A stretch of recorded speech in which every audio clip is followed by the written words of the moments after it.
Yo, everybody! It is Hey! two. Two. How many, Marcus? It is more than one, less than three. That's Two. two. Two Dynamite dudes with Dynamite attitude. dudes. What's up, Yes. guys? It's I, Dominic D'Angelo of WrestleZone.com, along with my degenerate brother. All the figures kind of more in frame this time around. Featuring There's show still highlighting my supposed to be brother. one there. Who's going there? I know who's going there. You know, Dominic. know. It'll have to be a mystery for the remainder of You the. might have said it last week, actually. I feel like there's a lot of context clues if you can actually see what the figures are. Most people probably can't, but No, they look very blurry. we'll see when the time comes. We're waiting with bated breath. I know. The internet is abuzz about my figures, Dominic. How can they not be? But you are Marcus D'Angelo. I don't think I introduced you, so there you Yes, I am Marcus D'Angelo, not a WrestleZone, kind of a WrestleZone, I guess a little bit. Also, friend of the Orange Show, Marcus D'Angelo. Am I mistaken by this? Those of you who listen to the Orange Show, that was me, Uh-huh. Marcus D'Angelo, who asked that question. Not a big deal. If you want an autograph, just send me $5. We'll give the address at the end here. The PayPal, or what are you, OnlyFans? I should do the $20 like Virgil. Like Virgil? Yeah. $20. Pose for the picture and then be like, that'll be $20. But you haggled him down to $5, like a true Pawn Star. I'll tell you what, he did his best to get one over on me, but I won't let it happen. And Thank you. I just did a big Shutterfly thing, and I printed the picture of me and Virgil. So I can have photographic evidence for this story right now if you want. Marcus, okay, what you're going to have to do, we're going to put this into a clip. You're going to have to send me that photo, and I will put it on the clip that we make. Well, in that case, if we're going to be tagging Virgil online, let me say I do really like the guy. I'll tell you what, the dude has made a hell of a living doing what he does. And he's been all over the place. So, I mean, you got to say something. You got to respect the hustle. You got to respect. Hey, listen, and this is kind of what we're going to be talking about here today on Two Dynamite Dudes, is the hustle of pro wrestling. But first, Marcus, news just broke that WWE released Zelina Vega from their the company. Obviously, Zelina Vega was the manager of Andrade. And then they transitioned her to more of, like, they were going to feature her more as an in-ring role coming up. But she was such a presence as a manager in wrestling. And what she enhanced Andrade's value, I think, and especially in NXT. And now she's gone. And she was a viable star, a consistent star on Raw during the pandemic, too, not to mention. And what was funny, nothing funny about being fired or released, but what was interesting about it is she was just on Lillian Garcia's Chasing Glory podcast, where she was kind of just giving details just about her relationship with Aleister Black, who she's married to, and different things like that. But Marcus, I want to get your perspective. Obviously, she'd be an amazing signing for AEW. What do you think about adding Zelina Vega into the All Elite mix? Yeah, I mean, you can't go wrong with somebody like that. As we've discussed in many cases, a lot of people want to drag AEW for having former WWE people on their TV. But the same concept as when WCW was around, and the concept makes a lot of sense. WWE has invested money in these people. So there's a lot of equity in these people. They've been on national television numerous times. And so the idea is that when somebody's flipping through the channels and they flip to AEW and they see somebody that they've seen on WWE, they're like, wait a minute, I thought the guy was with WWE. What's going on? Dominic, the exact same thing happened with you and I when we got into pro wrestling. Did it not? Yeah. You were a Razor Ramon fan. And I remember being a kid and saying, and I truly remember this conversation saying to you, I thought that he was WWF. And you were like, no, he's with this company now. I'm like, what's this company all about? And then all of a sudden I became the biggest WCW fan ever just from that conversation, essentially. So, that's why there's equity in it. So it's always a good idea. No matter what anybody says, they talk about building indie stars. Nope, doesn't work as well. You get some slapdick indie star that nobody knows in the ring. What good is that going to do? The idea is that you're supposed to have somebody like a Chris Jericho, have somebody like Brody Lee, like people who are recognizable and who give people a legitimate reason to tune in. And I think that Zelina Vega could offer that. Now, if you're asking me about this whole them with their side hustle thing, I don't know if we're going to agree on that subject. But no, are you talking from Twitch? What do you mean by the side hustle thing? Well, that's, isn't that why they're talking about unionization? They want their own little side hustles on, they want to be able to do their. Yeah, like they want to have their platform to be able to broadcast and make money outside of it, particularly since they're independent contractors, technically. But in all actuality, WWE doesn't, even though they're not labeled this, they're employees of WWE. The way they work, the way they are confined to what they're supposed to be doing, to what WWE wants them to do, that makes them employees under their company. So, but they're not paid like employees. They're treated that for WWE's own purposes. They're labeled as independent contractors because it gives WWE more leverage to do what they want to do with these talents. So, as far as this side hustle goes, there should not be so much discrepancy about this. I understand to a point, and I've talked about this with Kevin on the other show and Robert DeFelice and about this. And by the way, this is a show about AEW Dynamite, so we'll keep this brief. We'll keep it brief, yeah, but I think this all kind of factors in too. I mean, because, look at what Kip Sapien is doing with Twitch. That's the thing too.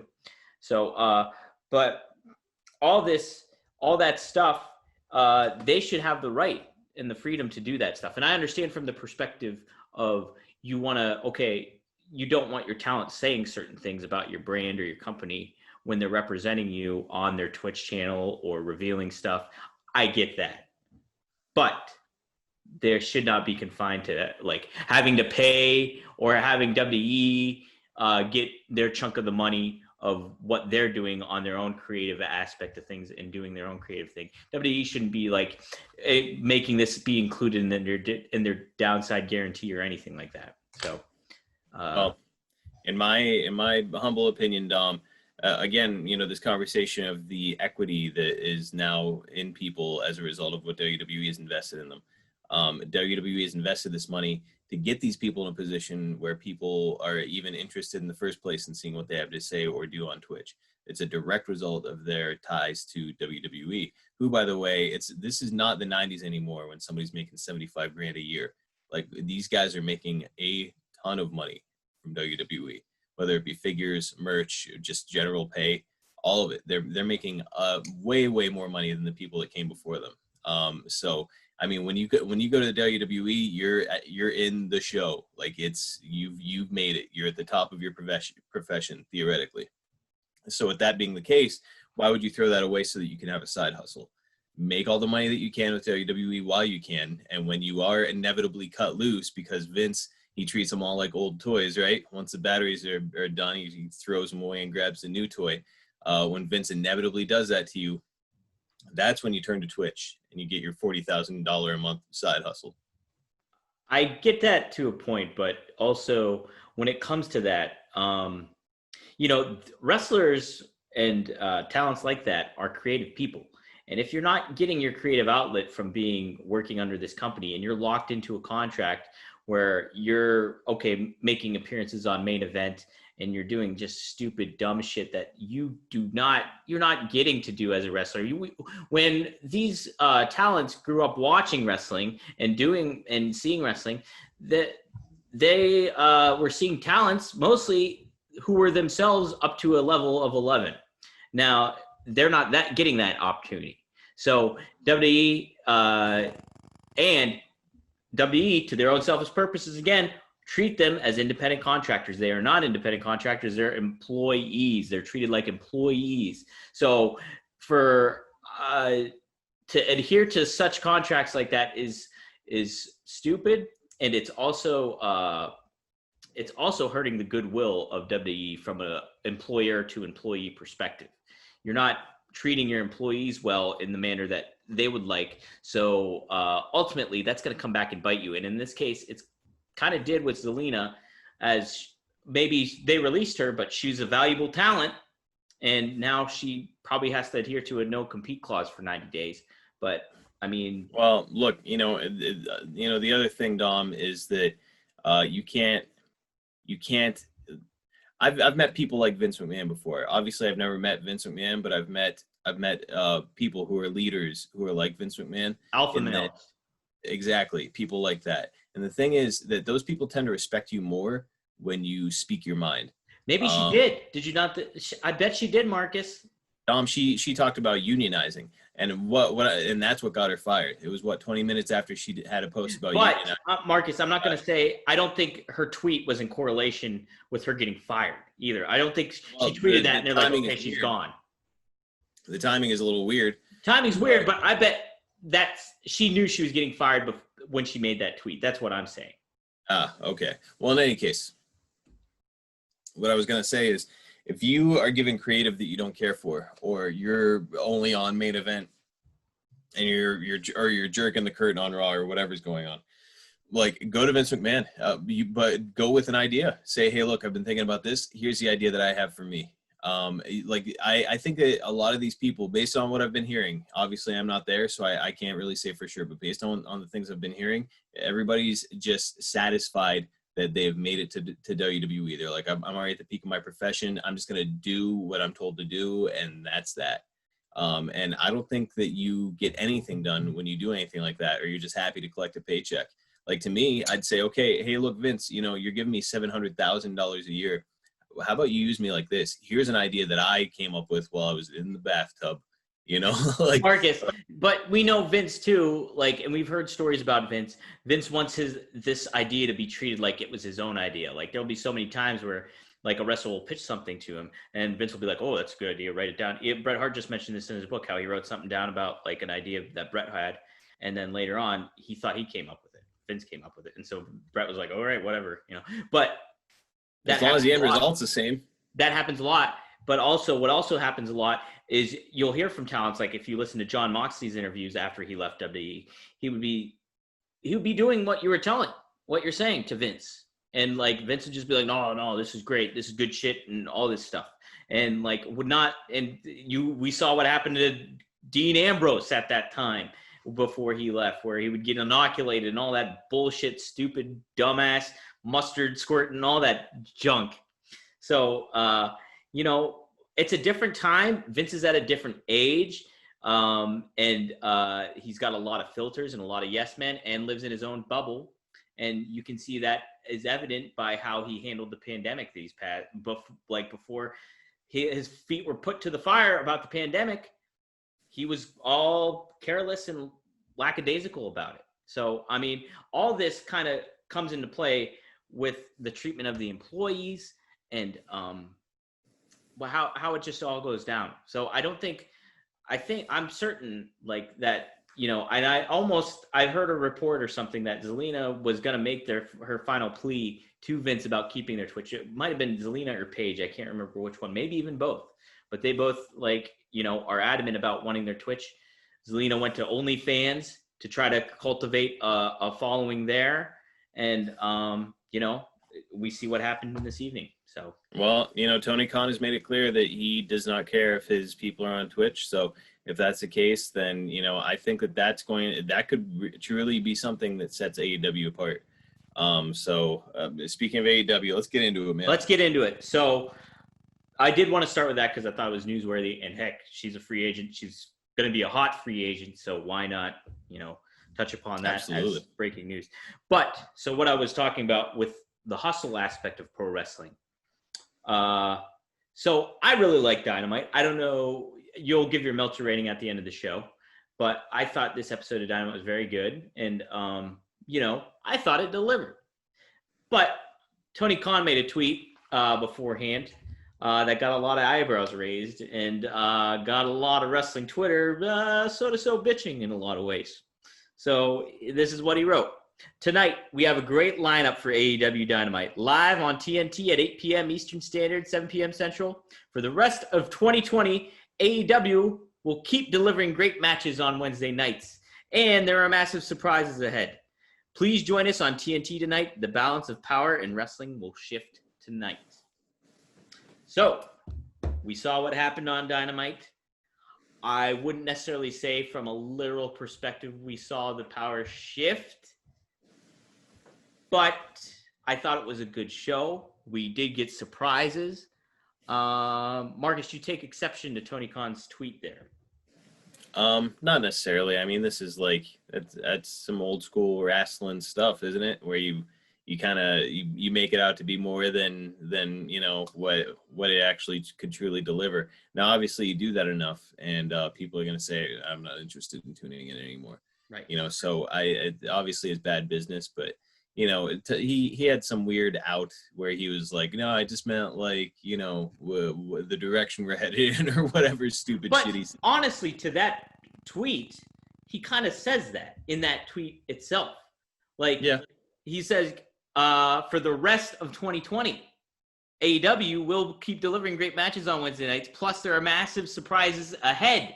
Not all at once. It's not going to happen just tonight.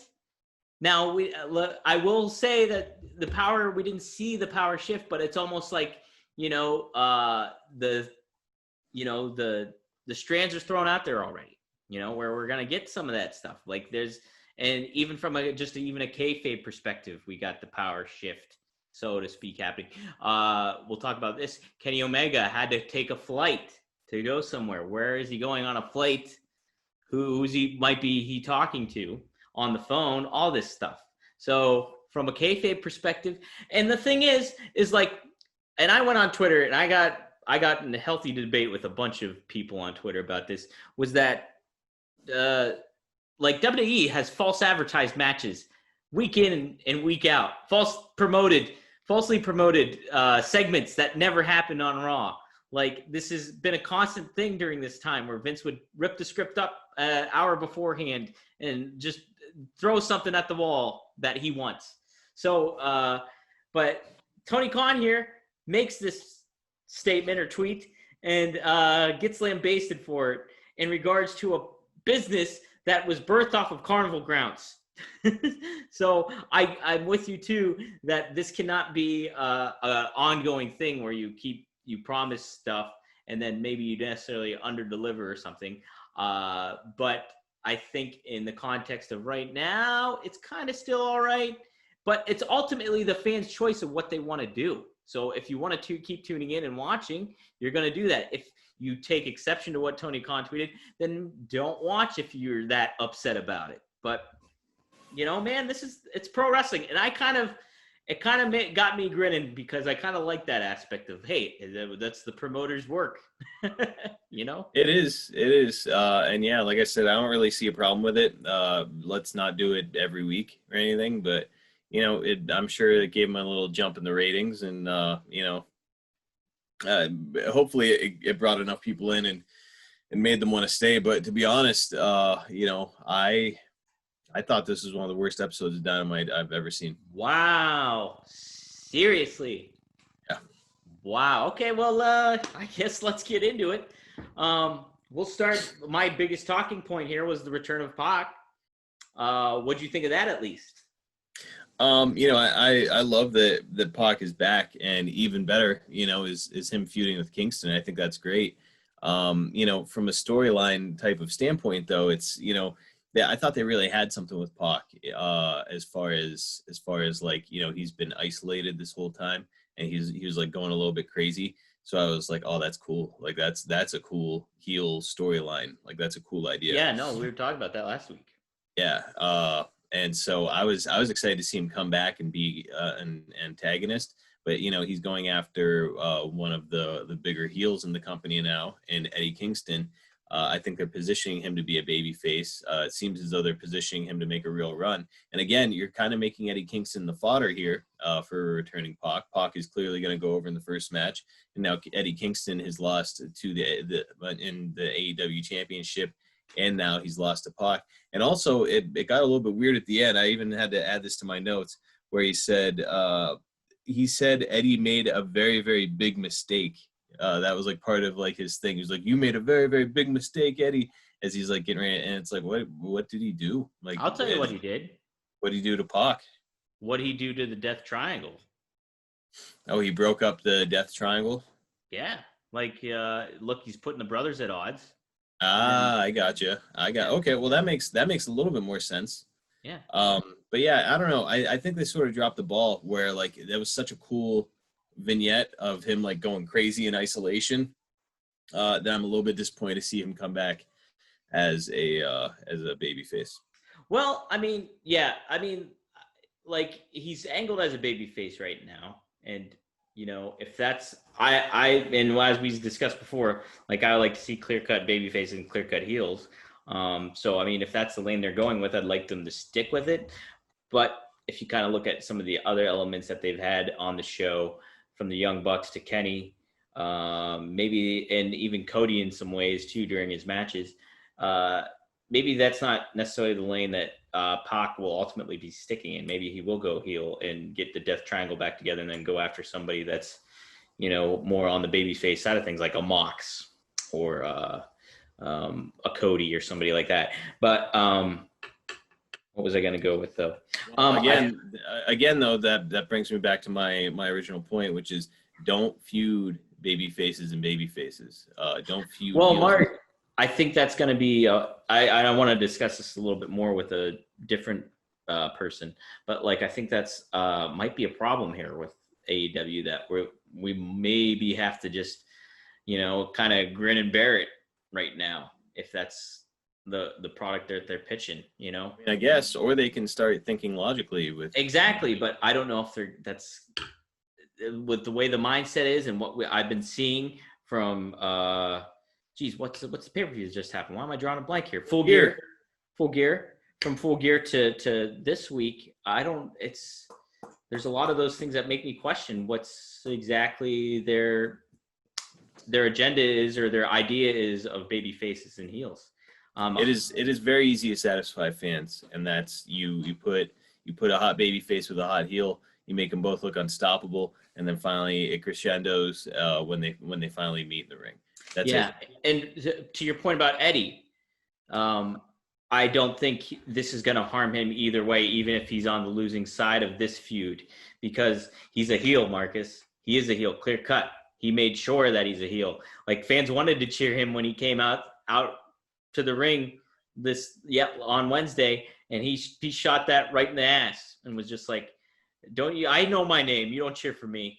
And then he obviously on commentary, him and Tony Schiavone going back and forth about like him breaking up the brothers, all that stuff. Total heel. And then kicking Rey Fenix out of the ring at the end of the match. That was hilarious. That was very funny though. So I like how he was talking to Penta. Zero. Yeah, he was talking to Penta while he was casually kicking his brother off the apron. Yeah, right. So, if the devil made a deal with me like that, Marcus, I mean, I'd maybe have to disregard you too. Well, of course. I wouldn't expect any different from you, you slapdick bastard. But no, I think Eddie is going to be A-okay with this. And I think it's pretty cool too, because, you would think that Pac would be more positioned against somebody like a world champion like Moxley but here he's got a program. Him and Eddie Kingston have a program together. So they're keeping Eddie Kingston elevated by this and keeping him more in the top position, and then close the show out with him. So, no, I completely disagree with your take on this, and I feel here's my thing, Dominic, is what makes a heel a heel. It's by being an antagonist to my phone. By being an antagonist to baby faces. So if you're gonna position Pac as somebody who's going to be a heel, then, or rather, turn back to being a heel, and reform the Death Triangle, then what is the point in this? They're supposed to be antagonizing baby faces, not antagonizing other heels. I get that. So I do get that. That's what I don't like. Son of a bitch. Just wow. Marcus, is that Kenny texting you about his Wrestling Observer induction? Yeah, I think that Kenny is displeased with what I have to say.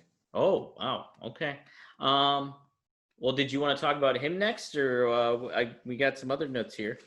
I mean, we can go whatever direction you want to. I'll hit on the first match actually, because that's where I took my first notes. Well, I guess before we transition to that, let's actually talk about the Ray and Penta match itself. What'd you think of that? Oh yeah, I thought that was the best match on the card for the night. It was awesome for sure. Yeah Awesome. It was excellent. I mean, both guys look great. You can tell that they've got, I mean, obviously they're brothers and they've been working together a lot. They have remarkable chemistry. So I think I'd like to see them pull a WCW and get a little bit more Hispanic talent in there, or AAA talent. Well, it could be leading to that, they're making, I think, you got a lot of different talents that have that aspect. So I wouldn't be surprised not to see that, I think it'd be really cool, man. And, how about, like, it would be cool, like, they can feud amongst themselves or form like a big group and rise up against, the rest of the let's pump the brakes on the invasion stuff for a while. I don't know. I'm good with it. It doesn't have to necessarily be an invasion. It's more just like, hey, look, we're lucha guys. We don't agree with your style, and we want, we want to assert our dominance. I'd be fine with seeing something like that. I think it could be incredibly interesting. And, Kenny's got that AAA championship. Maybe they want to come reclaim that. So, who he claimed that from, right? From Penta. Yeah. Yeah. So that's a pretty natural storyline in my book. So I don't know. I would like to see that, but no, in a nutshell, great match. Those two are awesome. Very fun to watch. I would like to see them, if it's not going to be Eddie Kingston, I'd like to see them paired with somebody who's going to be a mouthpiece for them. Yeah. And do you think ultimately they should be on the babyface side of things? I think it's hard not to cheer for guys who are so exciting. I know, right? So yes, probably they should be babyface. I could totally see Penta as a world champ level 2 kind of dude. Definitely. His biggest struggle is the language barrier. That's it. That's all he doesn't have. Mouthpiece. Exactly. So pair him with somebody who can do his talking for him. I mean, off the top of my head, I think it'd be very cool to see Conan in there. He'd make a tremendous mouthpiece. So, just something to think about, Tony. I know you're watching, Tony. I know you're listening here. Watching or listening. I'm still waiting. I'm still waiting for the call to come right for you for 1 week. Oh, Marcus, you didn't receive? Oh, maybe I got to forward you that text. Oh, okay. Yeah, please text me. Okay. No, I thought it was a good match. Did you buy the whole them wanting to rip each other's faces off and that kind of and the fact were you buying it? I mean, I think they set it up a little bit like Eddie kind of like corrupting these guys, but did you kind of buy that whole aspect of things ultimately? It could have been cool. How was it executed? I saw what they were doing, but the execution was poor. And I don't think that the announcers were making it big enough. Like, this should have been like a scrappy, like slap at each other type, like getting after each other, like stiff sort of a situation where like one of them grabs the other's mask and starts ripping at it. That's what they were going for, is like this very contentious, like they hate each other so much they don't even care about exposing each other's faces. They don't care about killing the legacy, even though they're family members. It was supposed to be like incredibly contentious. And like the announcers were like, "Oh, they're ripping the mask." Well, anyways, no, there's a hip toss. Tony was super against it, though. To me, they weren't selling it enough. This should have been like, great. I thought this. Everybody should have been freaking out. Like, this was an absolute blasphemy. So that was the only thing that I wish it had been a little bit more intense between the two of them. Because I saw what they were doing, and it's a good idea. I just don't think it was executed properly. Huh. No, I thought at least Tony put it over very well.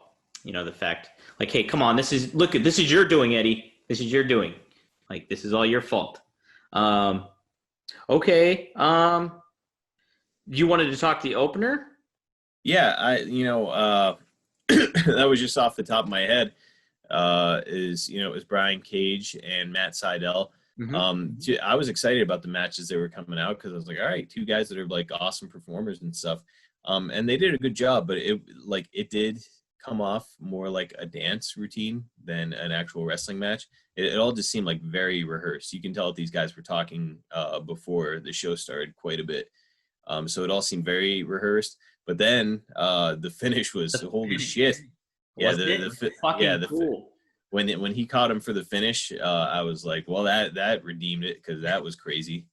That was, that was just a wild thing to see. Like, and more than Brian Cage, Matt Sydal being able to land as perfectly as he did on Cage's shoulders. Yeah. Like, you realize how like top heavy his feet are in that moment? Like, he had to land absolutely like flush, like pop, like that's like throwing a baseball across the room into a cup.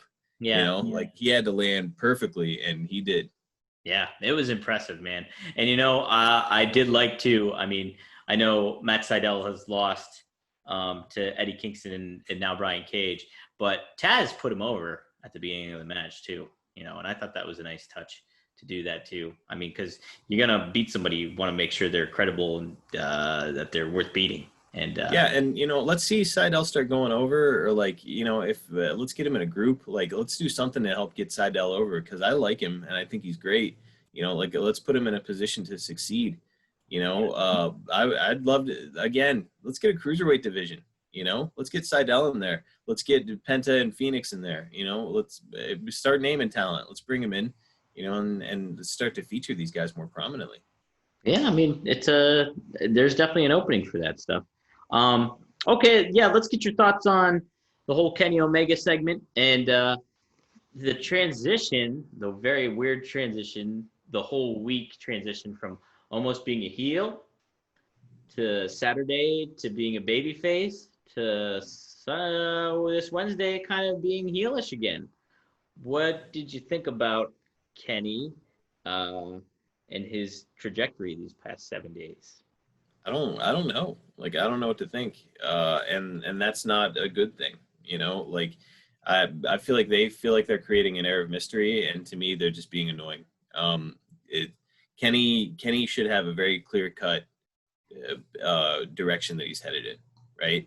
And if he's going to feud with Moxley, which it appears he's going to, because he's coming after his title, if that's what we're doing, then like, okay, he needs to be a heel. So let's make him a very clear cut 100% a heel. Like, he came out for the video game reveal, right? And they're all, you know, trying to dress like Steve Jobs and be silly. And I was like, no, dude, like, no, you're supposed to be a damn heel. Like, don't be coming out here being silly trying to make me laugh. Like, you are a heel.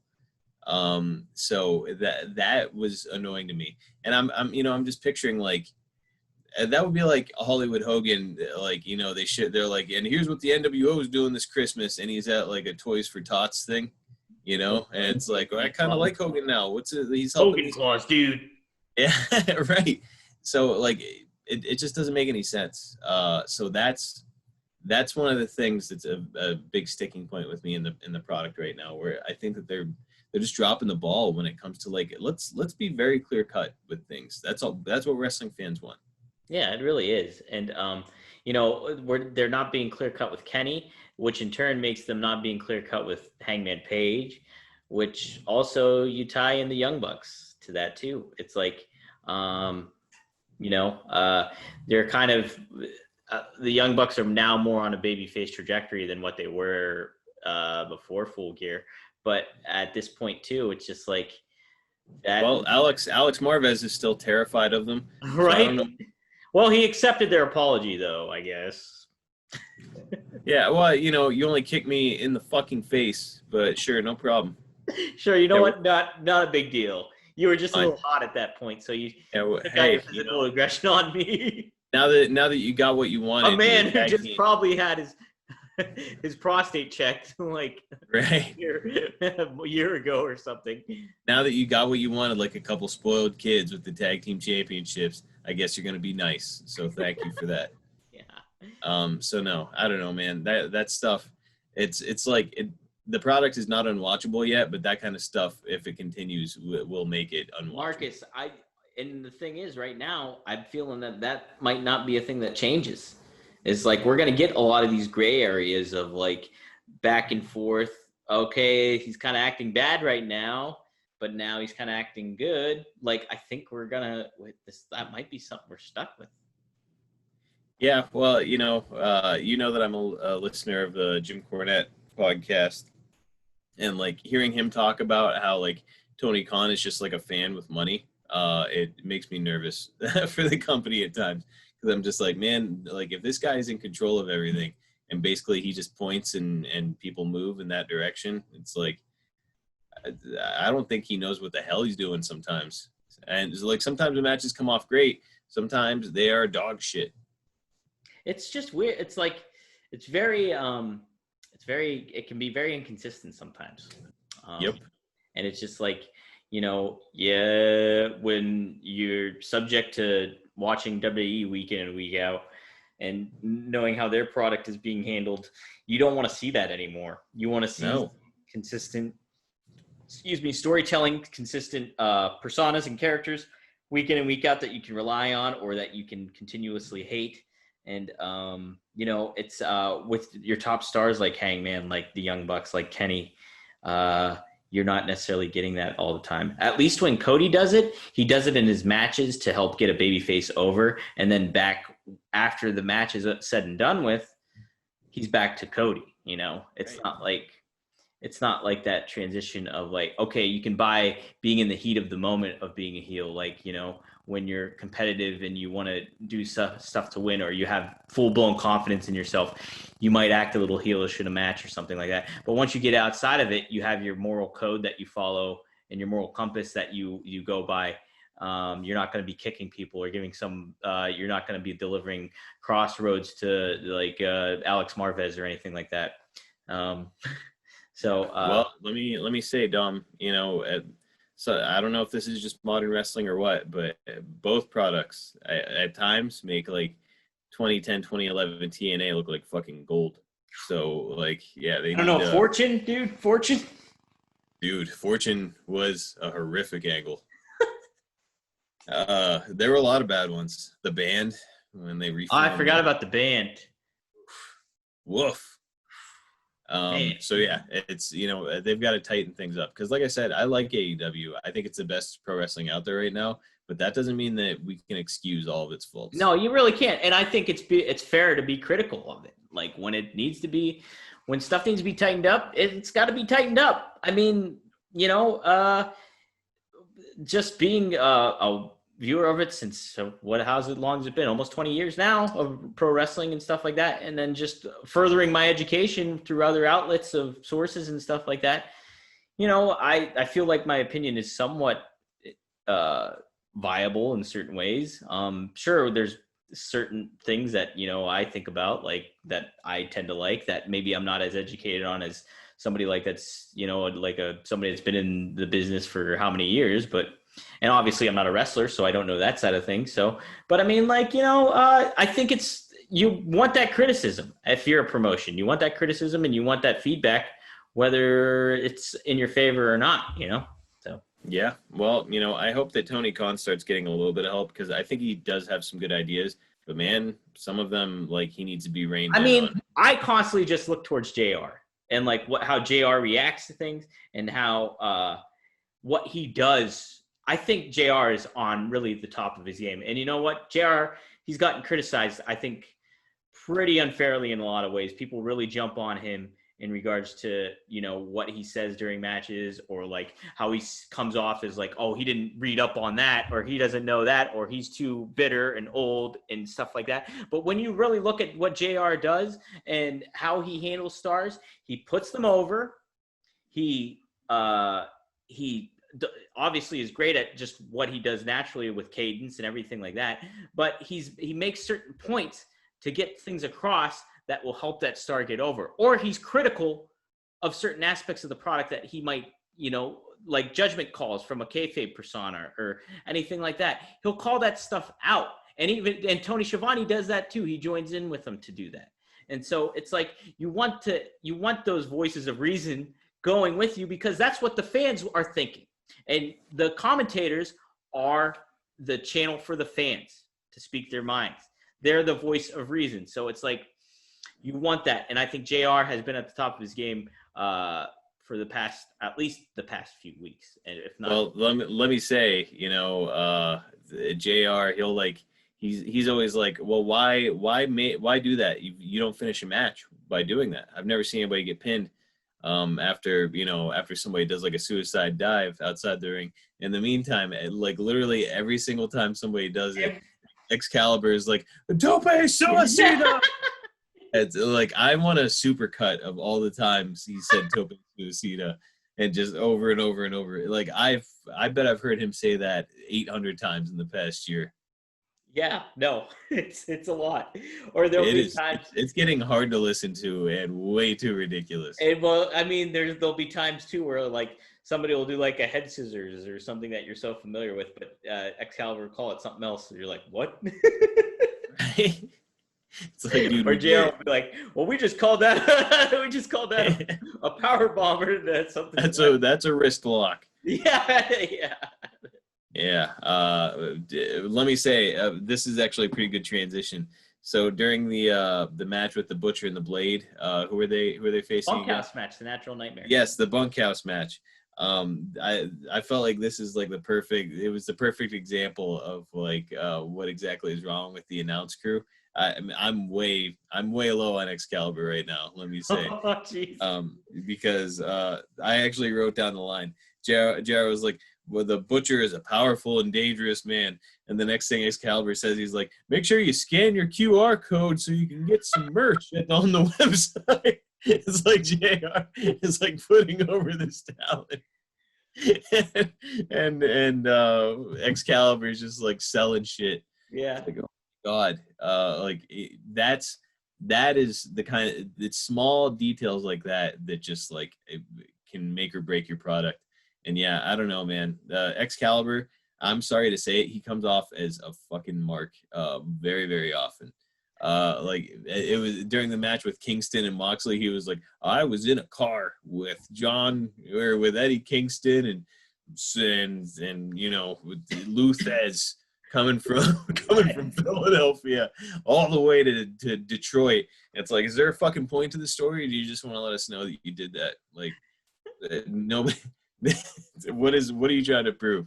So I don't know. He just comes off as like he's a fan of wrestling. Who somehow finagled somebody into giving him an announcing job. I'm coming hard this weekend. This is man. Like I don't know. Who'd you come off worse against, Luchasaurus or Excalibur? I'll tell you what. Excalibur is testing my dislike of Luchasaurus, where I'm like, who do I dislike more? I don't know. Man. Yeah, that's hard times, Daddy. Yeah.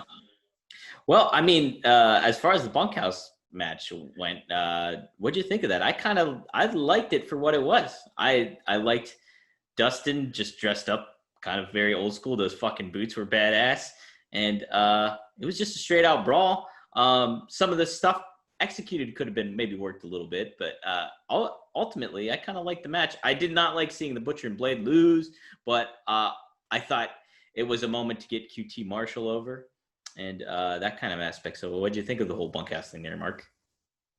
I thought it was fine. I didn't think it was horrible. I didn't think it was great. It was just like kind of there. I'll tell you what, the Blade was bleeding a gusher. Holy crap, wasn't he? So was QT Marshall, but the Blade, it was like dripping off. It was wild. Well, now, did that happen on the outside, right? Something, he got hit with something there. I feel like he was leaning with like his chest on the bottom rope to the outside, and they had a close up on his face, and it was like somebody turned on a faucet. Well, no, I'm saying when he started bleeding. I was trying to, something happened to him on the outside that started that whole thing. I think he bladed after he got hit with like a table or something. Yeah, I don't know. Right. Yeah. I did think it was the Blade bladed. Like the Butcher gets put through that platform or whatever, which is very clearly intentionally put there. Oh yeah. Yeah. But so it's like, why is that platform over there? But so he gets put through that, and then it was less than 10 minutes later, he was back in the ring in like his fucking apron, and he was like, oh, he's the Butcher. He's Bunkhouse Butch, Mark. I'll tell you what, man, it doesn't make anything mean anything. So like if that happens to him, that should be it for him for the rest of the match. Well, I tell you what should have ended the match was that elbow drop off the top of the ladder. Yeah, well, I was kind of glad that the Blade kicked out of it, because they're like Public Enemy right now. That's how that tag team has been, WCW Public Enemy, where like they just come out and they do the jobs for the big stars, and that's it. I know. I really want them to get put over more. So that's a good point. Like the Blade's fighting Pac next week. He's gonna lose, but hopefully they'll make him. It'll be a showcase kind of match for him too, where it's not necessarily like, okay, What? So it's basically anytime those two come out, you're like, oh, okay, they're putting over a private party or whoever. Like I'm just always prepared for them to take the L, which I don't think either guy deserves to be positioned that way. Certainly not the Butcher. I think that, like I said, I've said numerous times, I think the Butcher is money. Yeah, He's right. still green, so I think they try to protect him a little bit with these hardcore stipulation matches and shit. But I think the guy is money, and they just need to help improve him, polish him a little bit. Tell you what, Dustin is a natural at those bunkhouse matches, though. He fits right Natural. in. The natural. Isn't that wasn't blood during a bunkhouse match what got him fired from WCW? I think something to that effect. I know there was blood involved, and he got fired. Him and who was it working? Who was he working with? Was he working with Wyndham? I don't think it was Wyndham. Or no, it was Matt Bourne. I don't know. I can't remember, but both of them got fired for it. I do remember that. Gosh, I want to say it was like I can't. I'd just be pulling a name out of the hat. But he did fight in that bunkhouse match against who though? I can't remember. But that was a great match too. It stood out on its own. And it's I don't know. It was cool to see Dustin back in that fold again with that. He fit right in, man.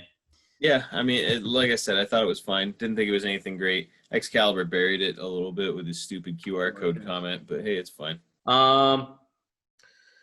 Okay, the MJF induction. How'd you feel about all that?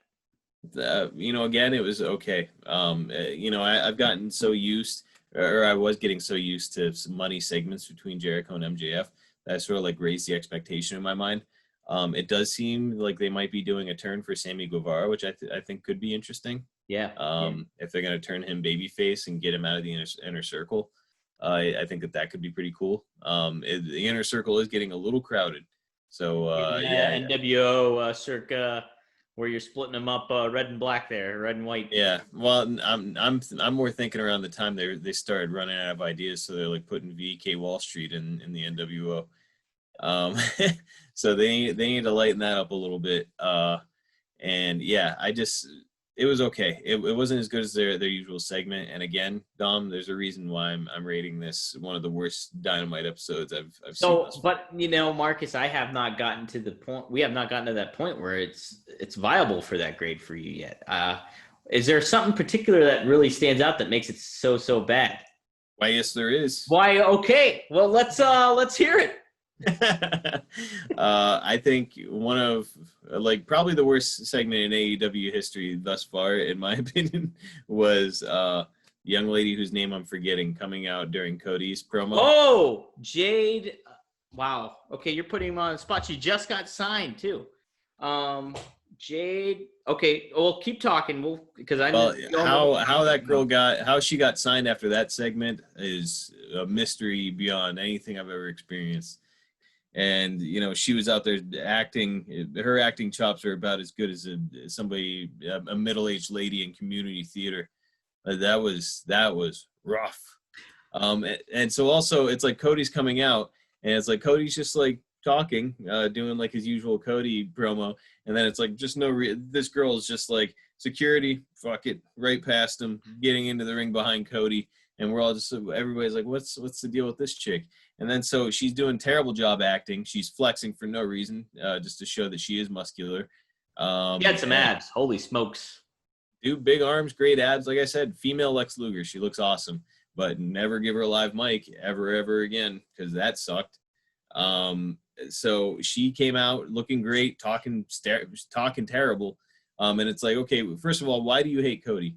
Like, what is it, like, out of just nowhere, I hate this guy, and I'm coming to the ring and talking. Braggadocious? I guess. But so then she's like, she's teasing this person with one name who's coming back, and I was like, Ryback.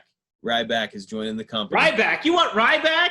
I'd be okay with it. They keep talking about how he's on Twitter right now talking about how he's back in wrestling shape. He's ready. He's on Twitter also tweeting how he wants to kill Dave Meltzer and chill. He looks like $1 million. And again, there's equity in him. If he's used properly, who knows what he could have been. The ship kind of sailed on Ryback. you have to admit WWE helped to bury him quite a bit. Sure. But so he didn't help his cause either. This guy, he looks like $1 million still, and he's out there. So I was like, okay, one name person. Ryback. It's not Ryback. I'm guessing it's gonna be Ryback under a different one name.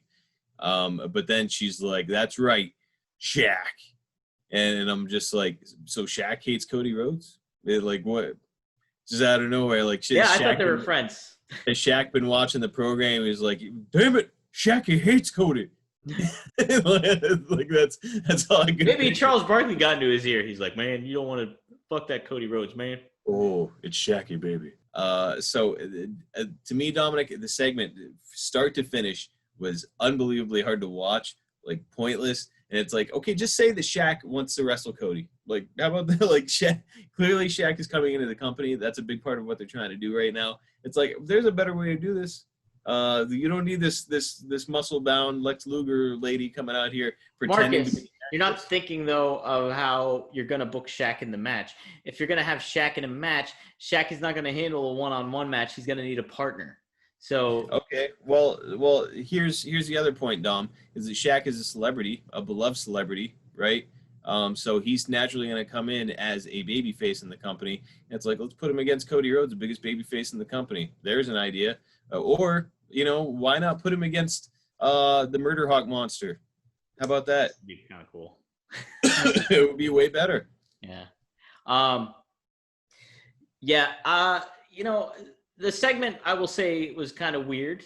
I will say, though, like, it was unique in the form that, yeah, you had Cody get interrupted out of nowhere by some random person that we didn't know who the hell it was. So I thought that's something that we don't normally see, which is good. And that it kind of played into like, okay, and you're saying about security and all that stuff. Why didn't security stop Scott Hall? Why didn't security stop any other random person that makes their way to the ring in some form or fashion to interrupt a promo? That's something that happens all the time in wrestling. So why would it happen at this point in time too, Marcus? Secondly, Shaq being announced was kind of like, oh, okay, I was fully expecting like maybe a wrestler like that. We were like, okay, especially with Tony Khan's tweet earlier in the evening. I was thinking, Sting is another one-name wrestler who's linked. Sting, I want to see him in some sort of role in AEW, but wrestling, let's I don't know about that. Like that, I would have been like, okay, one name. Hey, I was thinking like, could they be talking Brock or Lesnar in this form or fashion? Like that's the kind of that's who I was thinking of. So like to hear Shaq was like, okay, Shaq's cool, but Shaq's also not a wrestler. So that was kind of, I'm with you a little bit with that. But that's still going to be an intriguing angle because Shaq is a personality. He's been on wrestling before. They in WWE they teased him to be in a match coming up. But yeah, the Brandy thing was very out of place. I like it. It's all just feeling. I'm sorry to interrupt you. It's all just feeling very WCW, Karl Malone, Jay Leno. But Marcus, when we were that was kind of a cool aspect, wasn't it? Didn't we kind of? Was it? I liked it. I like Dennis Rodman. I get okay. He's wait. Like you get Rodman, you don't get Malone. Like going up against a basketball player fighting a basketball player that was just in the NBA Finals with one another. That storyline is basically like, NWO's got this celebrity on their side. Well, guess what? DDP is friends with another one. Yeah. I don't know. Like the fact that they were just in the finals, I guess, helps their cause a little bit. But to me, this kind of thing, it's just so gimmicky and to me boring. I don't think you're gonna get that. You're gonna get that. It's a mainstream wrestling product. You get that with WWE. You're gonna get that. You're gonna get that on any type of level of wrestling. Look at what they did. What Memphis did with Andy Kaufman. Look at like people. All these the different athletes that WWF brought in their early 80s with the Chicago Bears during WrestleMania 2, Lawrence Taylor. You're always going to get that. And there's nothing wrong with that. Thing is, those people were also coming in wrestling heels. So that's going to be Marcus, another issue. But we're also in a different time where a celebrity can show up and they're not necessarily welcomed with open arms by wrestling fans either. Like Shaq can show up, maybe he will be a pretty darn good heel. And Andy Kaufman was not a baby face in Memphis; he was a heel. So well, of course he is. He was up against Jerry Lawler. Okay, so that makes who's to say Shaq cannot play a heel in this role? Because Cody is not this is not some local territory. Shaq's an outsider, okay? Shaq is not a wrestler. He's a basketball player. He's a wide household name. So if he comes in there with his fucking chest puffed out saying like, hey, I'm going to beat your ass, Cody Rhodes, because I'm just better than you, I'm bigger than you, and all that shit, and you should not be representing this company because you suck, and I could beat you, then you got to heel. You got to heel. Well, then does Cody go over against Shaq? I'd put him over. Yeah, fuck yeah, I'd put him over against Shaq. Yeah, you wouldn't know. I would not. There'd be very little circumstances that I can't think of off the top of my head that I would allow Shaq to beat Cody. Is Cody hitting Shaq with the crossroads? He should. All right. Disaster kick. I would love to see Shaq bent backwards into the crossroads. I would too. Maybe impossible. Does Shaq? I don't care how much icy hot he puts on Dom. Maybe it won't he's work. doing some DDPY. Did you think about that, Marcus? All right, let's move on. Okay. Okay. Oh, it wasn't that segment alone, by the way, that makes this episode terrible. Was that the segment alone that made the episode terrible? No, I mean it pushed me over the edge, but I thought there was. Oh, there's another segment. No, but we've mentioned a lot of the stuff that I think is terrible. Okay, so I still don't understand your grade. Okay, it's more an absence of good, Dom. Where was all the good stuff? There was Penta and his brother, and that's it. Penta and his brother, Pac returning. Yeah, and I didn't like how they handled Pac. I think they dropped the ball. Okay, yeah, you did mention that. You said did we say the opener? Oh, this is a good aspect. This was a good part. Mox's babyface promo. It was a massive babyface promo. Do you remember what he said in it? I don't. Okay. He mentioned. I think I was away from my TV for that. So what happened? So Mox cut a promo saying that this title, he entered AEW not really necessarily thinking of the title, but he has it and he wants to represent the fans at home. He wants to represent all the struggles that they're going through. And what else did he say? There was stuff. He said a lot of really high quality shit that you're like, man, that's a babyface promo to no end. It was really, really good. I might have to go back and watch it. You'll have to go back and watch it because just ultimate, like kind of like Dusty Rhodes, Hard Times-esque, kind of like connecting with the crowd, like I'm doing this for you. And put your hand on the screen. Put your hand on the screen. Put your hands up here, Daddy, and feel it. Feel it. That's Hard Times. Yeah. No, I mean, I unquestionably one of the best promos in the business right now. It's a shame we're gonna have to see him do the job for a Kenny Omega, who we don't even know what he is. We don't know what the hell's happening with. It's gonna be. I mean, back to that though. Kenny's got to be a heel, right? He's got to turn to this heel where he's facing Moxley, and he's gonna be somebody that we don't want to see beat Moxley, but. Yeah, he'll beat Moxley, and then we can. And I would love to see Mox just kind of keep going on his reign as a champ, but this would also make very much sense to put Kenny over in that role as long as he's positioned as a heel. Well, I think it's going to be an interesting step for AEW as well because up to this point, it's been guys who have been heavily featured on WWE TV that are now carrying the title, right? Jericho, and then we've got Moxley. Now this is like, so to speak, an AEW original, right? So it should be interesting, to see how one of their guys is the flag bearer. I can see him being a heel for the match and then pulling some silly bullshit where all of a sudden he's a babyface afterwards. I don't know. And like switching back and forth like that, even in these small little aspects of things, I don't think that can be healthy for your long-term viability as a star. Absolutely not. Because as a viewer, we want to see some constitution to yourself. You don't want. I would like if you're gonna be a heel, I want to see somebody be a heel for like 2 years or Right. longer. I want to see it just go on. Right. It's a no. I think Okay. Jericho's the exception there. He should be a babyface. Yeah, no. And I think we're gonna get that, and like I do like Sammy positioned the way he is right now. And did you see that photo that they took all of Inner Circle? A lot of stuff going on there in that photo. Yeah, I saw Sammy was like pissed off in the Pissed photo. off. So was Ortiz. But then did you see Wardlow and Jake Hager staring one another down? Staring down. Yeah. Pretty nice. Yeah, some interesting dynamics, and I don't know, maybe this will spell the end of the Inner Circle. Who knows? Ricky Starks cut another very good promo. Yep, magic on the mic. Magic on the mic, man. Yeah, I love Team Taz. I love Team Taz. You can't beat him in my book. I need some Ricky Starks in a major storyline. Yes, I want to get that too.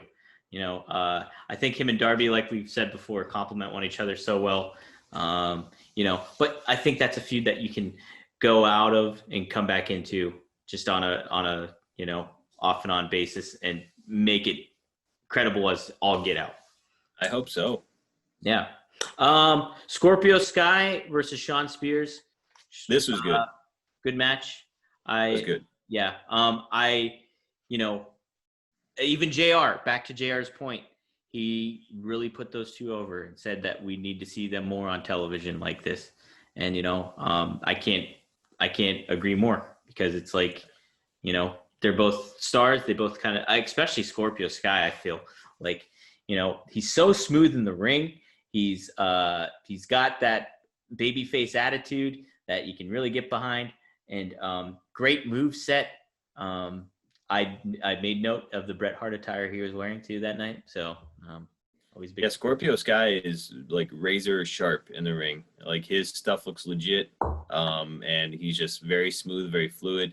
I think that Sean Spears has got a lot of talent. Sean Spears reminds me of like a Horseman type person, where he's just like high work rate, consistent. He's a guy. He's like a legit pro. You can tell he's been in the business for a long time. And I kind of like the glove gimmick. Oh, I like it too. Yeah. It's very Bob Orton-esque. Yeah, I like it a lot. And ultimately too, I feel Sean Spears is somebody that can be a good babyface too once the time is right. But like, I'd like to see, he's managed by Tully, so is FTR. I'd like to see him with FTR. Yeah. Well, maybe that'll be the next step is like, they lost the titles. So they got to kind of regroup, and why not bring somebody new into the group like Sean Spears? So, yeah. All right. And how about Kenny Omega? If you're going to make him a heel, let's put him in the group. And would he fit? Do you think he'd fit like that though? Let's find out. Throw him in there with Tully and those guys, and why not?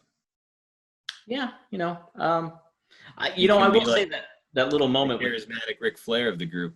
Yeah, I will say Kenny's little moment, like with his promo that he kind of did backstage, it's good. He can deliver, like he can, like just the way he says stuff and everything is rock solid. It's just like, let's find a lane for what he's doing here. Yeah. Also, he's taking a flight. He was on a phone call.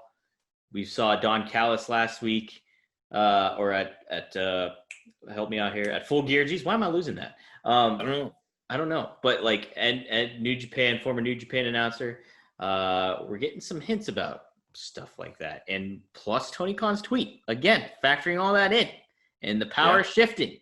Well, I want to see more crossover. I want to see Nick Aldis there. I want to see Brian Myers come in from Impact, so there's a lot that I think there's a lot of meat on the bone in the wrestling world right now, and Tony Khan needs to take advantage, and not only of the talent, but I think he also needs to consult with some of these people for some ideas for storylines.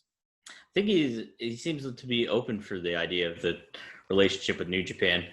There was a article out there about how he thinks there'd be more of a connection now that the New Japan president Harold Meij is now gone. So it might be a little bit more of a connection that you can build to. I mean, plus New Japan's going to want Moxley back there, Jericho back there. There's that relationship that's already there. So going to be something. Yeah.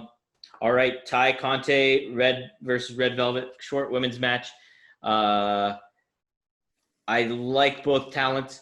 Definitely need a little bit of work from what I was seeing. Again, I'm always on the computer doing the recaps and coverage, so I can't really assess fully how the match breaks down itself. But like personalities are there. Some of the moveset is there.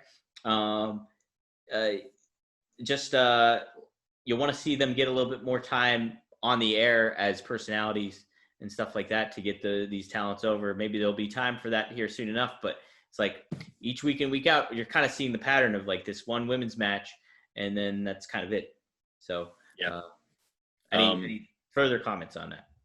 Yeah, you can tell that both girls are talented. I'm a big fan of Tay Conti or Ty Conti. I think that her judo throws were great. Yeah, I think that she's really talented. Again, I think that they can use more polish and putting them in a position where they can succeed with more experienced women, I think is always a good move for these younger girls. But yeah, I mean, by and large, a solid match. I thought it was fine. Kind of directionless, it feels at times, as far as like, okay, Ty Conti, is she like an inner circle or what's going on? She's kind of doing some babyface stuff in the match, so I'm not really sure what the story is there. I think she's babyface. I don't think she's joining inner circle. Yeah, but she's hanging out with somebody who's in the inner circle. Yeah, she slid him a chair. She slid her a chair, and then she threw it back. She didn't want it. I know, but why are you hanging out with this bad person? They were friends. I don't know. And then she joined the cult, man. It's just, I don't know. If I joined a cult, would you disown me as a brother? Yes. And just, again, you don't even have to join a cult. I disown you. Wow. But it just feels directionless. So I don't know. I think he needs to firm up storylines a little bit. Yeah. We didn't see anything, I don't think, from Miro. Didn't see anything from Hangman. Didn't see anything from FTR. Nothing from Lance Archer. Is that okay? Or should they have done something for those? There's only so much TV time, so I understand it. But, I wonder what's going on with Lance Archer. Last I checked, he was just like beating up little guys again backstage, and hanging out with Jake. He's gunning for the title though too again. Hanging out in an alley. Well, why should we care? When was the last time he had a match? It's been a while since his match. I think since his title match, right? Yeah. Might have been it. I'm gunning for the title, Dom. How about that? I don't believe you. Why not? I never saw you on Twitter with an All Elite graphic. If you put a 5'4" guy in front of me, Dom, I'll throw him through that wall right now. Hey, you've had plenty of opportunities being around me. Look, you couldn't get the job done, asshole. Dom, I have humbled you every time we've had a physical confrontation. Eddie Kingston, motherfucker. And you couldn't put me down, Dom. I put you down. I made you weep. I'll tell you what, we need somebody to film us next time we're together so you can watch me whoop your ass. Listen, we will have that happen. I will gladly air it no matter what happens, the outcome. We both know what the outcome is going to be. Nope. I have my ways. I know your weaknesses, your Achilles heel, many of them. All right, let's see what you can do. Your mental Achilles heel, your physical Achilles heel, all. Dude, I'm gonna suplex you like Scott Steiner, like throw you fucking. You're gonna give me a drill call like Brian Cage. By God, you broke his face. We digress, though. Marcus, what else you got, Dom? Is there anything else that I did not cover that you did have in your notes here? No. I think we got all of it. Most of it sucked. Dominic, I just can't believe that, Marcus. I thought it was a pretty good follow-up show. I disagree. Now, how you don't factor? Do you factor Tony Khan's tweet in at all into that? No, I don't. Okay. To me, nothing. The main event was remarkable, and that's about it. They need to start giving people more reasons to say, hey, I know that NXT is like, these are the people who are going on to be big stars in WWE, but I don't care because this is more interesting. They need to give people that reason, and this week I think they failed to do that. WWE doesn't do that, though, with NXT. When you have NXT, when an NXT person gets called up, you're like, oh, they're fucked. I know, but that's still how it's viewed. No, not anymore. I don't view that. I don't think a lot of people do. When you hear somebody, I guess it kind of is because people were pumped up about Keith Lee going up, and then like WWE it's Major League Baseball. It's the NFL. Like it or not, that's what it is right now. So basically these are people they're saying, hey, these are people that are in the minor leagues who are eventually going to make it up to the majors. So you get to watch them before they come to the majors. And so I think that's a big part of the appeal with NXT. So AEW conversely needs to be like, hey, here's why you should be watching us instead. You're like, yes, that's the minor leagues for the big show, but we're like the competition for the big show. So that this week, I think they dropped the ball, and I don't think that they gave us any reason until the main event to stay with them. Okay. Sean Spears and Scorpio Sky were great, but again, that's a match that had very little buildup. They like came at each other a little bit, and then it like kind of went away, I guess, because of COVID or something. Like somebody was. Yeah. So Scorpio Sky was around somebody that maybe had COVID. He tested negative, and he was good to go. So yes. So I know that's part of the blame, but like there was just very little buildup. Good match, but little reason to care about the good match. Again, it boils down to like AEW focusing on the short-term stuff, the little stuff that you want these builds to happen. Long-term, they seem to have it for the most part, particularly with certain storylines. But even that now is kind of up in the air because you're like, what are they doing with Hangman? What are they doing with the Young Bucks? What are they doing with Kenny here? That we want to see something solid. And the big question is, will we get that or won't we? We might not get that. We might not get that because how their philosophy is, a lot of their philosophy might push back against what, a lot of wrestling fans are used to seeing, and what makes wrestling so engaging is good versus evil, babyface versus heel. So I don't know, today's modern wrestling fan, they just like to be part of the show and get winked at and here, take my beer and pour it over my head. I don't know. It's a weird wrestling crowd nowadays. It's like, dude, when I go to wrestling shows, well, when we were able to go to wrestling shows, you'd hear the crowd trying to get themselves over or doing stuff to be funny, and you're just like, shut up.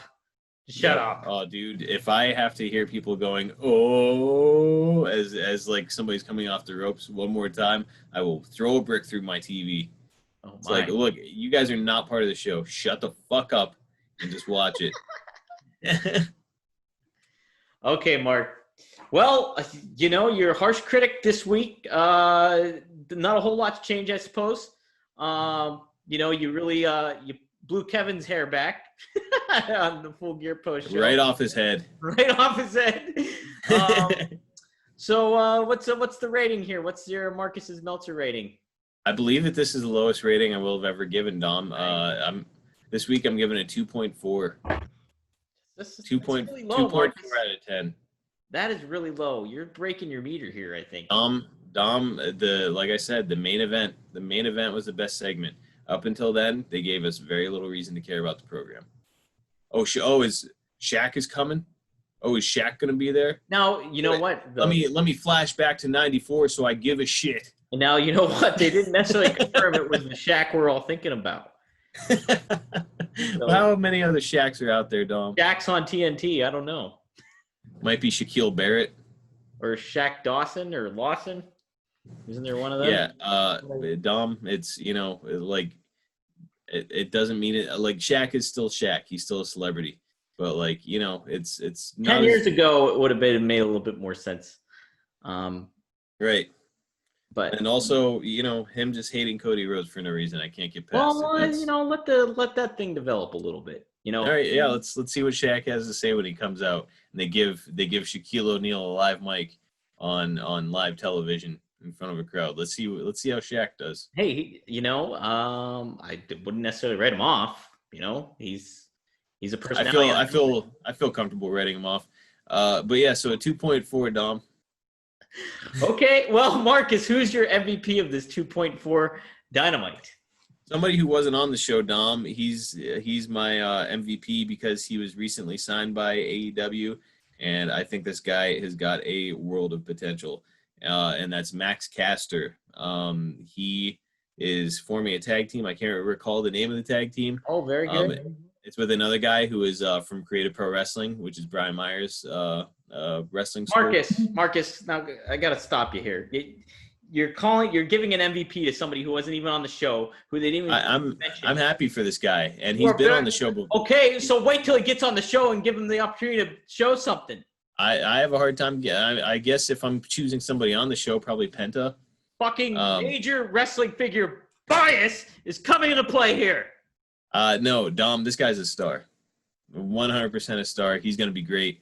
To me, it's a huge get for AEW. Cool gimmick. Hopefully they use him properly. You're breaking the wheel. You're breaking Hey, Dom. This. We can do whatever we want. This is our podcast, pal. You're a fuck up, you know? Whatever happened to your AEW monopoly, Dom? Speaking of being a fuck up. Well, you know, this is my thought process with that. Oh, yeah, please. Enlighten us all. You know, people are intrigued by, like, who might have been on Boardwalk, who might have been on Park Place. We're waiting, Dom. Go ahead, enlighten us. Breaking down the details. And you know what? I'm a dedicated person. I like to put all my chips in when I'm doing something. If I don't have the time to commit to making these fine graphics that I did for the AEW Monopoly and to implementing that on a weekly basis to the show, I'm going to wait till I'm able to do it. And you've been busy?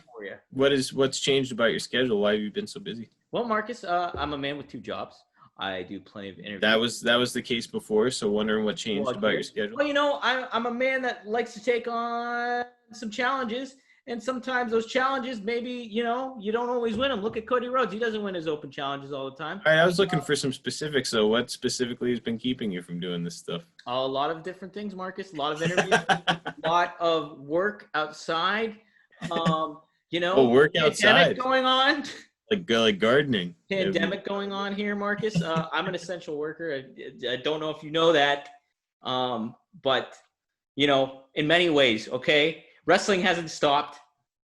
Okay, just you have. Listen, my MVP, who was actually on the fucking show, dickbag, it's gonna be Penta. Penta's my MVP. Jeez, Marcus, you got to tone down the swears. It's just frustrating. You just crapped on your whole segment. What? No, I didn't. 2.4 MVP is a guy who wasn't on the show because that show is embarrassing. Ridiculous, Marcus. There's plenty of people that deserve it. Wait till he gets on there so you can give him that nod. All right? No, I will not. Hey, you know what? I really want I want Scott Hall to show up on Dynamite, so he's my MVP this week. How's that sound? That's not a good comparison. Scott Hall has not been signed by AEW. So Dominic, they can find you at Dominic D'Angelo on Twitter. You can also find WrestleZone on Twitter at WrestleZone.com. Go to WrestleZone.com for all your wrestling news needs. And check out some interviews that we got on there. Just today, we dropped my interview with Filthy Tom Lawler talking about the MLW, the restart. And, dude, Tom Lawler was making me laugh so much during that interview. Like, he's just so, like, no nonsense and forthright about stuff. It's very funny. And he just has some very funny takes, very insightful takes, talks about his MMA background, being in UFC, how MLW has adjusted since the pandemic and everything like that. Very, very cool interview. MLW is coming back next week. The restart's happening November 18th, up on YouTube, up on Fubo. Dazn. How do you say that? The boxing show? I should really know that. You know what I'm talking about, though. The DAZN. And, yes. Yeah. So all that's going to be happening all next week. I'm pumped for it. Also interviewed Jared St. Laurent, also known as MSL today, the COO of MLW. So I spoke with him. That'll be up next week. Also did my first independent interview with Barrett Brown. Look out for that coming up. And we just have plenty of stuff in the pipeline right now for WrestleZone. WrestleZone wrap up, always going down. Stuff like that. Staying busy, staying on fire. Marcus, how do they follow you on social media? You can follow me at Marcus P. D'Angelo. Dominic, I forgot to mention something from Dynamite that made me laugh because it was so ridiculous. Darby Allin came out.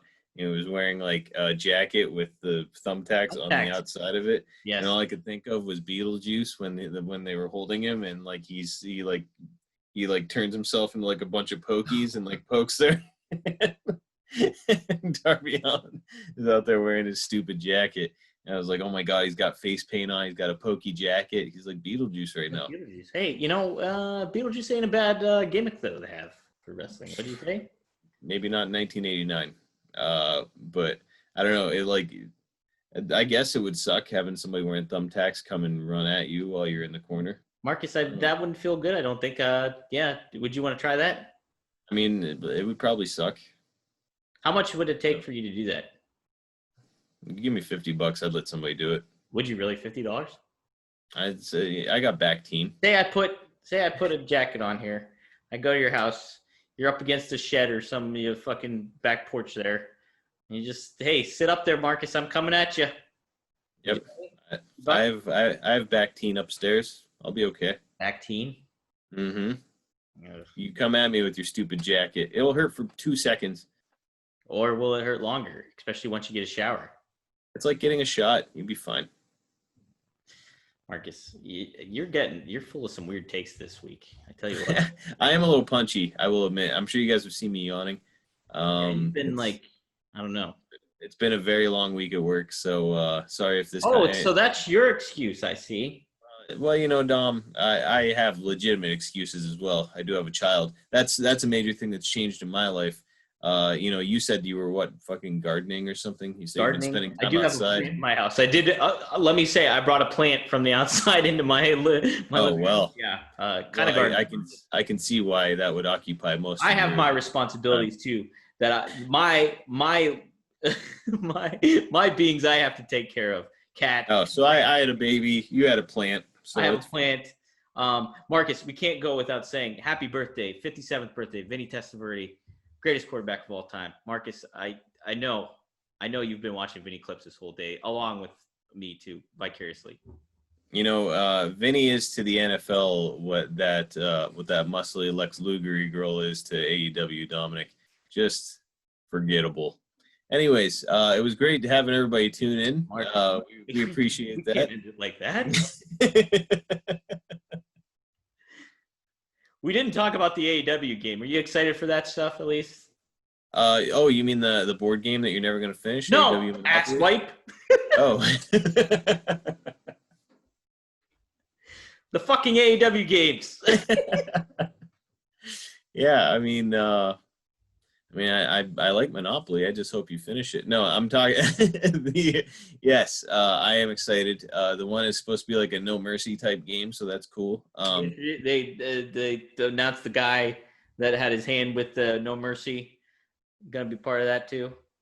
Yeah, promo seemed like a little bit weird. It seemed like it was thrown together like 10 minutes before. It was weird too because at the end, he just finished saying what he had to say and it just immediately cut off. And Kenny's like, "Thanks a lot, hey, we'll see you later." Yes. So I thought that it came off like they got this done just under the wire, where it was like 11 a.m. That day, and they're like, "Oh shit, we promised people we were gonna release something." We didn't do the video. They get on the computer and get to work. I don't know. Have the girl come out and do her finisher to Kenny. So no, I think it's gonna be cool. As long as they stay true to the No Mercy thing and they have it looking cool and updated. It should be fun. And honestly, I'm kind of fine too if it has a little bit of cartoony vibe to it. I'm not super. I'm not done speaking yet. Oh, okay.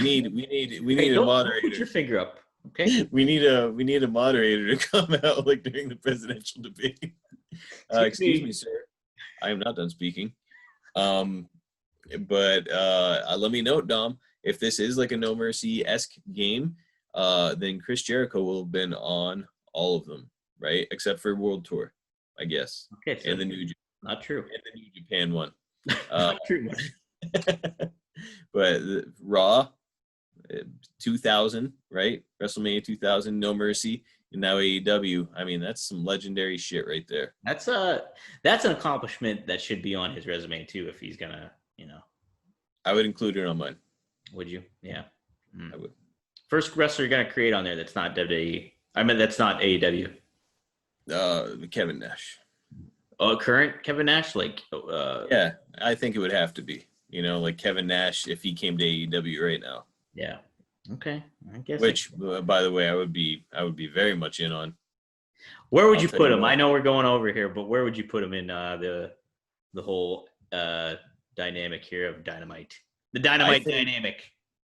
I think it would be really cool to have him come in and manage somebody who's kind of acting as Big Daddy Cool of AEW, and that's Wardlow. You think that won't line up okay? I mean, the only issue with it is that if anybody's going to make Wardlow look small, it would be Nash. That would be the only problem that you bump into with Nash as a manager, because he's still massive. His arms are still huge. Could you imagine Nash on commentary pretty consistently? He's such a mellow guy, but he's got that wry sense of humor. Yeah. I don't know, might be really great. Imagine him cracking. He would definitely bust JR up. Oh, he would, and I can only imagine him reacting to Excalibur saying "Tope Suicida" for the 40th time during the broadcast. Like, by the time he hit 42, Kevin Nash would be like, "What the hell?" They cut to Nash. He's with just JR. Looking at him. He's with Tony. He's like sitting on the end. His like legs splayed out, and he's got like a glass of wine just sitting there. That would have to be the stipulation: is Nash can drink as much wine as he wants so he gets progressively more drunk and belligerent during the thing. He dropped a couple F-bombs, I'm sure. What the fuck was that? Like, you'd hear Excalibur going, "Tope Suicida," and then just Nash very quiet, like, "What the fuck?" It'd fit right in. It'd be great. I'll tell you what. I think we might have just pitched this. Tony Khan. Tony Khan, you taking anything from this? Get Nash up on the booth. All right. All right. That'll do it. Yep. Well, see you guys next week. Hey, thanks for tuning in, everybody. It's real nice chatting with you. Thanks for the fucking. Oh, just real nice chat. I sent out a tweet here right before the show started. I was like, anybody have any comments they want to make? How many did we get, Dom? We got 0. Oh. So thanks for the feedback. We appreciate it. We appreciate you. Seriously, though, we do appreciate it. Like, listens, whatever, even if you don't interact with us. We're brothers. We make it work. Have a good night. See you guys. Bye-bye.